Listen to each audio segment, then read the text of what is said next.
سوال ہے کہ کیا نبی کریم صلی اللہ علیہ وسلم نے کبھی اذان دی ہے؟ اگر نہیں دی ہے تو کیوں نہیں دی؟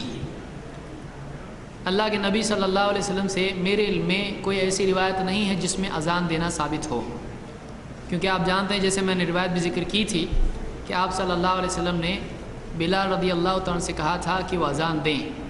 عبداللہ ابن زید رضی اللہ تعالیٰ نے خواب دیکھا، آپ نے کہا کہ یہ اذان دیں، اور آپ نے کہا فَإِنَّهُ أَنْدَى صَوْتًا مِنْكَ کہ یہ تم سے اونچی آواز والے ہیں۔ تو آپ صلی اللہ علیہ وسلم سے اذان دینے کا ثبوت نہیں ہے۔ اس کی کیا وجہ ہے؟ اگر نہیں دی تو کیوں نہیں دی؟ تو نہیں دی تو نہیں دی، ہم کو نہیں معلوم کیوں نہیں دی۔ لیکن ایک بات اس میں یہ بھی ہے کہ اللہ کے نبی صلی اللہ علیہ وسلم کی رسالت کی گواہی اس میں ہے، تو آپ کی بجائے دوسرا دے یہ زیادہ اولا ہے کہ آپ کی رسالت کی گواہی اللہ تعالیٰ نے وَرَفَعْنَا لَكَ ذِكْرَكَ کہ ہم نے تیرے ذکر کو تیرے لیے اونچا کیا، یہ اللہ نے کہا۔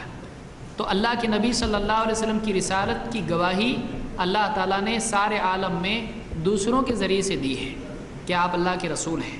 آپ صلی اللہ علیہ وسلم نے کیوں نہیں دی اس کا علم ہم کو نہیں ہے، لیکن ایک یعنی نقطہ اس میں یہ بھی سامنے آتا ہے کہ آپ صلی اللہ علیہ وسلم کی رسالت، آپ کی بڑائی، آپ کی عظمت اللہ تعالیٰ نے کسی اور کے ذریعے سے سارے عالم میں دی ہے۔